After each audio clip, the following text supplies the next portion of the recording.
Di atas kesempatannya buat kami untuk wawancara di sini. Ini kami mahasiswa Unkriswina angkatan 2021. Kami dikasih tugas oleh dosen untuk wawancara untuk memenuhi tugas evaluasi akhir semester. Ini kami mulai saja dengan pertanyaan pertama. Pertanyaan pertamanya dia tuh motivasi apa sehingga Om membuka usaha? Artinya awal Dorongan sehingga Om bisa buka usaha kira-kira apa? ya, kalau untuk itu sih sebenarnya berawal kan sebenarnya dia pengantar kita nanti bisa apa jadi dagang gitu karena saya sebenarnya dulu kerja di bank itu di bank BJPN itu 5 tahun saya di sana bekerja. Cuma kan namanya kan kita kerja di bank swasta kan, jadi kepastian juga akhirnya bank itu tutup. Nah, saya sempat pindah di bank Danamon itu 2 tahun.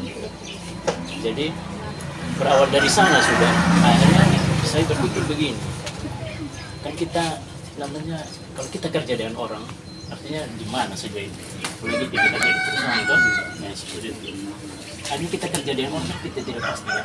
Suatu waktu misalnya contoh kayak risiko kerja kayak misalnya di tempat kerjanya kita bisa tutup karena mungkin satu dengan bangkrut atau segala macam tuh, nanti mungkin kita di PHK atau mungkin semesta itu.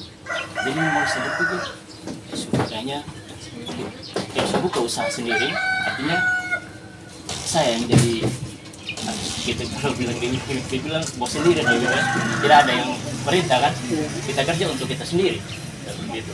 Dan juga akhirnya saya bilang ini saya buka jualan aja, buka kios sembako. Itu kan di pekerjaan saya sebelumnya itu kan saya lebih banyak dan berurusan dengan yang punya usaha ini untuk kasih pinjaman tuh, nah kredit usaha kan saya banyak. Jadi saya dari pengalaman itu sudah ini usaha juga bagus gitu, ada banyak tantangan juga seperti itu. Jadi akhirnya saya berpikir oke sudah ketika saya keluar saya tidak cari lagi pekerjaan lain, Langsung buka saya usaha. buka usaha, ada modal sudah saya buat. Yes macam ini masih di sini awal baru kurang 3 kali 3 itu tahun 2019. Tapi akhirnya dalam perjalanan yang namanya Tuhan kasih kita berkat sudah sama tarik. Bagaimana Om dalam merintis usaha? Waktu awal merintis usaha maksudnya, kalau merintis usaha memang tantangan paling besar kalau untuk ya ini yang saya alami sendiri ya. Tantangannya karena kita kan baru mau merintis kan, artinya kita baru jadi pelaku usaha. Tantangannya itu seperti itu saja. Ya anaknya kita belum ada pelanggan seperti itu kan. Terus, jadi memang ya tantangannya seperti itu juga barang-barang gitu ya. Yang namanya kalau belum ada pelanggan ya agak susah juga kita, jadi juga belum terhambat kita ini juga dari pemasukan juga ya, pada awal-awal itu tantangannya seperti itu. Jadi memang melatih kita punya kesabaran gitu.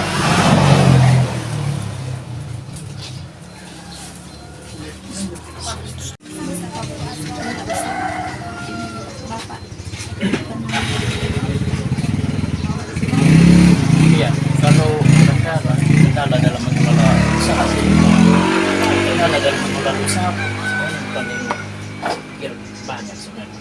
Cuma kan dalam perjalanan ya sudah ini kita punya pengalaman, ada hal-hal yang kurang kita benahi begitu.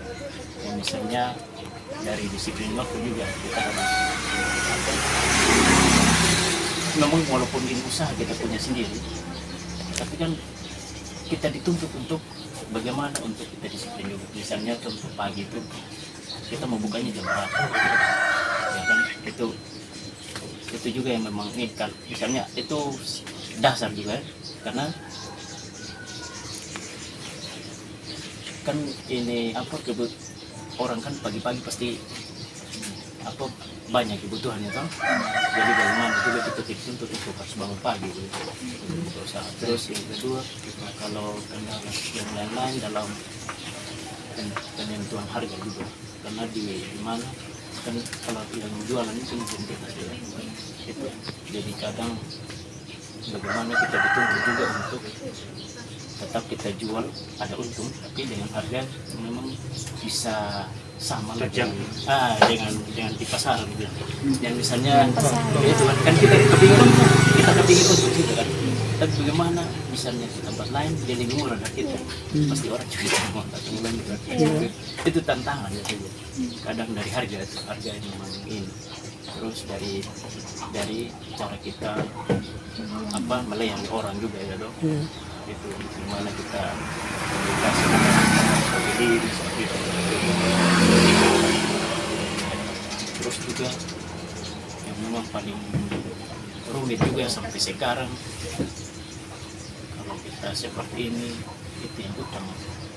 Itu kita ini selalu juga jadi sampai nanti ke depan ya dong juga ada mau kepikiran juga seperti ini ya dong. Itu juga memang karena namanya dalam satu item barang kan kita hitung 1.000 atau 1.500 toh, atau juga ada yang 500 rupiah dalam satu item barang. Terus kalau kita untung, kita kasih utang, terus dia utang berbulan-bulan, di situ modalnya aja kita juga diuji juga di situ, cara tangan tersendiri di situ. Selama kakak berbisnis ini apa saja suka duka yang dirasakan? Wah, suka duka yang dirasakan. Sukanya ketika ya ada yang datang belanja. Dukanya pada saat memang ya waktu sepi kan. Waktu sepi yang memang kita juga tidak bisa sangkali itu. Ada juga hari ramainya, ada juga hari sepinya. Terus sampai juga kalau misalnya yang tadi itu nyambung sambungan dari tadi yang hutang sampai kalau misalnya tidak bayar, itu yang memang kadang juga kepikiran juga seperti itu. Memang ya itu juga tantangan yang paling berat juga. Terus juga dukanya yang lain ya apa ya, mungkin dari ya kalau dari risiko bisnis ini kayak misalnya contohnya ada barang yang kalau sampai kita salah perkiraan atau penafsiran gitu ya, kita ambil dalam jumlah banyak, ternyata itu barang dia mengendam hanya kadang dia expired. Jadi itu mungkin jual kan barang itu paling tidak ya sudah kita buang atau seperti itu sudah jarang ya.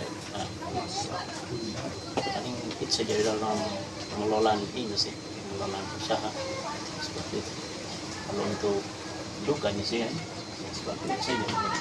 Kalau untuk sukanya ya sedikit sih. Kalau ada yang datang beli ya syukur. Pertanyaan kelima itu, apakah Bapak pernah mengalami kerugian? Kalau sering pernah. Kalau kerugian yang paling ini dalam hal ini yang terjadi ya, risiko banyak yang terjadi. Kayak tadi itu salah satu tadi itu kalau misalnya kita kalau barang expired kan, nah terus dalam hal kadang kalau dalam hal kita pengembalian uang, kadang kalau kita tidak konsentrasi kadang kita kasih salah uang. Terus juga dalam itu tadi kadang juga lebih banyak kalau disentuh misalnya itu banyak terjadi. Kadang itu kan cuma disebutkan nomornya tuh salah satu angka saja sudah. Jadi ntar yang pembeli kadang bingung sudah siapa yang salah kan, ya itu. Jadi kadang kita sediakan buku dan saya memang ulang karena sekali berapa kali itu pulsa 100 mahal kan? Padahal dalam pulsa 100 itu kita cuma untung 2.000 saja. Terus kalau sudah 100 ya ada kali kerugian di situ ya. Kalau kerugian yang lain terlalu ada. Itu sih paling yang kalau untuk kerugian kalau sampai barang tidak jalan saja, kalau kita terlalu banyak ambil barang terus kalau barang tidak jalan itu saja. Terus sampai yang kita kasih utang juga, terus yang utang tidak mau bayar, ya banyak kan ya utang tapi tidak bayar. Karena tantangan tersendiri gitu. Iya.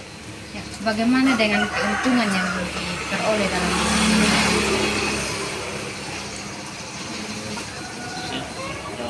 Dalam jangka waktu 1 bulan. Dalam 1 bulan biasanya keuntungan dalam yang didapat begitu. Iya. Keuntungan dalam 1 bulan ya tidak menentu juga ya. Begitu namanya kan kita tidak pernah prediksi toh, misalnya hari ini dia rame dan besok tidak sama kayak hari ini kan begitu.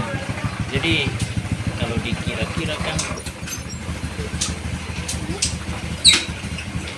ya itu kalau mungkin jasa punya ini apa dia punya ini ngandaian tergantung begini. Kalau usaha kayak begini paling dia punya paling tinggi so kalau kita ambil untung itu 13% dari omset yang ada yang masuk. Kayak contoh saja, kalau contoh misalnya 1 hari itu 1 juta masuk. Contoh. Nah, itu paling keuntungan bersih itu baru 1 juta. Seperti itu. Paling itu bersih sudah. Dan kalau misalnya total tiap bulan yang kita dapat, kalau sampai saat ini memang jujur saja kita namanya kita yang kelola sendiri, jadi kadang jarang kita pembukuan. Kalau ada pembukuan ya bisa saja kalau kita bisa buku atau mungkin kita bisa kasih dia aja gitu. Seperti itu. Tapi kalau memang kalau saya tidak bisa reka-reka juga kadang ya itu tidak menentukan kadang kita yang kelola sendiri, jadi kita jarang pembukuan. Yang sebenarnya kalau usaha kayak gini atau apa saja memang harus ada pembukuan ya, supaya kita bisa tahu keuntungan bersih tiap hari itu seperti apa, tiap bulan itu seperti apa ya kan. Selama ini ya itu seperti itu. Tapi memang kalau saya rasakan saja tiap hari itu adalah berkisar 800 sampai 1 juta tiap hari. Itu omset. Iya. Kira-kira nilai-nilai etika Kristen apa yang diterapkan dalam berbisnis atau berwirausaha yang sekarang?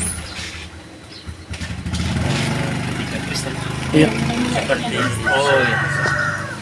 ya. Kalau kita dalam berdagang seperti ini artinya itu kita menjaga kepercayaan. Jadi bagaimana kita membangun sebuah hubungan baik dengan orang lain. Artinya ya kita yang penjual ini memang kita harus jadi pelayan, betul-betul jadi pelayan ya, gitu. Jadi dalam artian kayak misalnya ini Lanjut. jadi ya itu ya, kalau kita berbicara mengenai etika Kristen, artinya kan kita bagaimana diajarkan untuk ini jujur, bagaimana membangun hubungan baik dengan orang lain. Itu salah satu nilai penting ya, ketika kita buka hal yang seperti ini kan. Hanya kita bertemu dengan pembeli ini dari latar belakang iya, bukan hanya satu, kadang bukan hanya lingkungan sini saja yang beli, tetapi ada orang dari sana. Jadi kalau saya percaya kalau kita bangun hubungan komunikasi yang baik dengan orang, kita bangun kenyamanan dengan orang lain, sehingga ketika dia datang belanja juga dia merasa nyaman gitu. Dia merasa nyaman, bukan hanya dia cari barang terus kita kasih barang seperti itu. Berbuat hubungan emosional gitu ya. Jadi ada sama-sama saling kenyamanan kita penjual dengan pembeli seperti itu. Jadi kalau terus bagaimana juga kita yang paling kita tantangan yang paling penting kejujuran kita dengan pembeli. dimana juga pembeli juga dengan kita. Kalau kita sudah bangun seperti itu, pastinya karena pastinya ikut akan terjalin dengan baik. Kan bisa contoh begini, saya banyak pengalaman. Artinya saya banyak bukan apa yang sering belanja sini. Saya bilang juga pelanggan lah saya bilang. Itu bayangkan ada yang sampai dari rumahnya di Kebaniru. Rumahnya di Kebaniru, tapi belanja sampai di sini. Dan itu kadang bukan belanja kayak belanja rokok, beli beras, beli yang lain-lain, begitu sampai di sini. Nah saya kan berpikir, nah itu sudah nilai apa yang dari tadi ketika kita bangun hubungan dengan orang lain tuh, jadi kita berpikir padahal dia sudah lewati berapa toko, berapa kios dari sana kan, dari Kebaniru, dan dia mau datang belanja di kita bahkan berarti ya kita juga merasa berarti selama ini kita punya pelayanan dengan orang, kita punya sikap dengan orang lain, berarti ada yang berarti ya terkadang sampai kadang kalau misalnya sudah seperti itu juga pada saat kita kasih kembali uang kadang dong kasih ingat kita kembali. Karena pengalaman dari kita juga ketika orang lain pembeli datang belanja ke kita terus mungkin lupa uang kembali, kita panggil kasih ingat kembali. Itu kan tanpa kita sadari itu satu kebaikan kita harus jaga lah. Kalau maka kita membangun hubungan yang baik terus dengan pembeli. Kalau itu yang saya paling betul rasakan seperti itu sih. Jadi, karena sampai yang pembeli di sini juga ya bukan apa, bukan sekitar orang di sini juga. Ada yang sampai kadang dari Mampara, dari Padita, terus dari tadi saya bilang dari Kebaniru, dari Radio juga.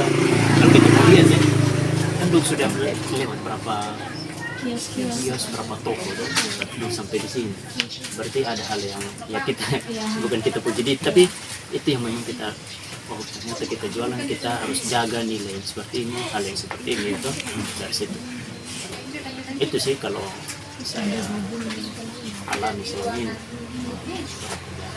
Tujuan dalam berusaha. Ya. Tujuan Tujuan dalam berusaha kalau tadi saya kembali dari pertama, tujuan ketika saya berusaha ya jujur pertama dan kita untuk cari nafkah, sudah kita bilang toh cari nafkah itu paling tujuan intinya seperti itu. Dan yang cari setiap sambil kita cari nafkah ya namanya kita berusaha untuk bagaimana kita menyediakan apa yang masyarakat butuhkan, sehingga akhirnya kalau saya berpikir bahwa ketika kita coba sediakan kebutuhan orang yang paling mendasar, ya orang kan tidak lari jauh lagi, mungkin kita berjalan kan sedikit dekat-dekat seperti itu. Kalau tujuannya yang paling usaha ya itu bisa pungkiri.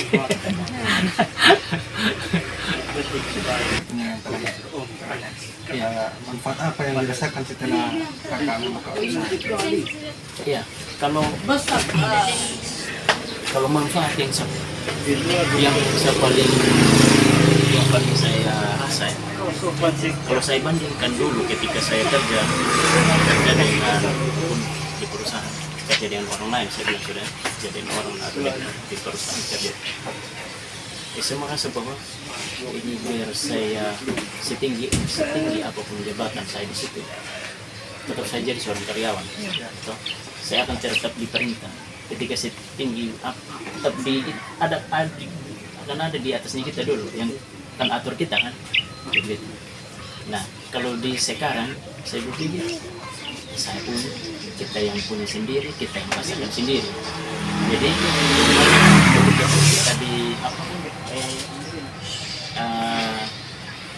terus didorong untuk ya, kalau kita rajin buka ya hasilnya kita yang rasakan sendiri, nikmati sendiri gitu kan.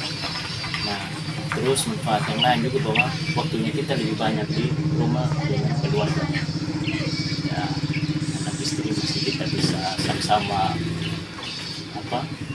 bahu-bahu bikin usaha seperti itu. Kalau dulu kalau misalnya kita kerja dengan orang, kita pergi pagi kadang sore baru kita pulang. Kalau sekarang lebih banyak waktu di rumah, jadi banyak aktivitas yang masih bisa kita kerjakan di rumah seperti itu. Kalau itu manfaat-manfaat yang paling ya itu sudah kita, kalau saya rasa seperti itu. Kalau saya bandingkan ya, kita buka usaha dan kita kerja dengan orang. Itu saya. Ya, begitu. 3.